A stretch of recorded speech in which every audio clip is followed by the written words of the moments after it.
सच्चा प्यार। यह कहानी है पायल नाम के लड़के की, जो आरव नाम के लड़के से बहुत प्यार करती है।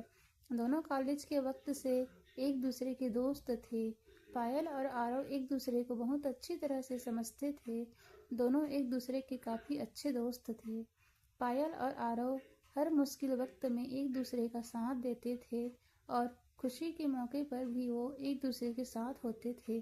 पर पायल को यह नहीं पता था कि आरव का एक्सीडेंट समर की वजह से हुआ। समर से उनकी ये हालत देखी नहीं गई, इसलिए वह उनकी मदद करने आरव का दोस्त नहीं बल्कि आरव के द्वारा चुना गया वर्कर के रूप में सामने आया। जब आरव अपनी गाड़ी में घर जा रहा था, तब रास्ते में उसका एक्सीडेंट समर की गाड़ी से हो जाता है।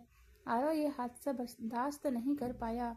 जब पायल को और आरव के घर वालों को बात पता चलती है कि आरव का एक्सीडेंट हो गया है और वह इस दुनिया में नहीं है रहा, तो वो लोग ये सदमा बर्दाश्त नहीं कर सके। पर पायल को ये नहीं पता था कि आरव का एक्सीडेंट समर की वजह से हुआ है। समर से उनकी ये हालत देखी नहीं गई, इसलिए वह उनकी मदद करने आरव का दोस्त नहीं बल्कि आरव के द्वारा चुना गया वर्कर के रूप में उनकी कंपनी में जॉब ज्वाइन करने वाला था। वहां पहुंचकर उसने पायल की मदद की। आरव और पायल कंपनी को आगे बढ़ने में समर ने आरव के घर वालों की मदद की, उनके परिवार को संभाला। समर आरव के घर वालों को अपना परिवार बना लिया। आरव की छोटी बहन समर को अपना भाई मानने लगी। आरव के पापा आरव की डेथ के बाद लकवाग्रस्त हो चुके थे। आरव उनकी भी ख्याल रखा। आरव की दादी पायल को बेटी मानती थी। वह हर वक्त पायल से कहती कि वो कहीं और शादी कर ले, पर पायल उन्हें अपना परिवार मानती थी। उसने कभी कहीं और शादी करने का नहीं सोचा। वो अब भी आरव से बहुत प्यार करती थी। समय धीरे धीरे करके उनके परिवार का हिस्सा बन चुका था। धीरे धीरे समर से प्यार करने लगा था। पायल भी समर का ये बिहेवियर आरव के परिवार और उसकी कंपनी की तरफ देख के वो भी उससे पसंद करने लगी थी।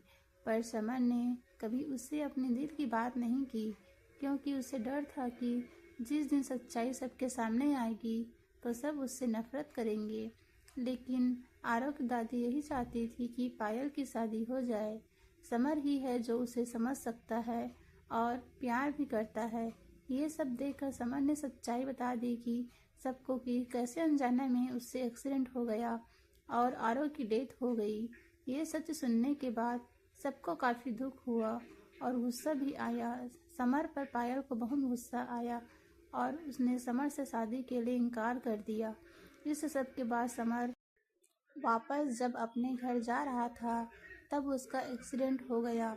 समर को ऐसे हॉस्पिटल में देख के आरव के घर वालों को ऐसा लगा जैसे वो अपना बेटा दोबारा खो रहे हैं। पायल को तब अपने प्यार का एहसास हुआ कि वो समर से प्यार करती है और उससे यह एहसास होता है कि कहीं न कहीं आरव भी यही चाहता होगा कि उसके जाने के बाद समर से ही वो अपना रिश्ता जोड़ ले।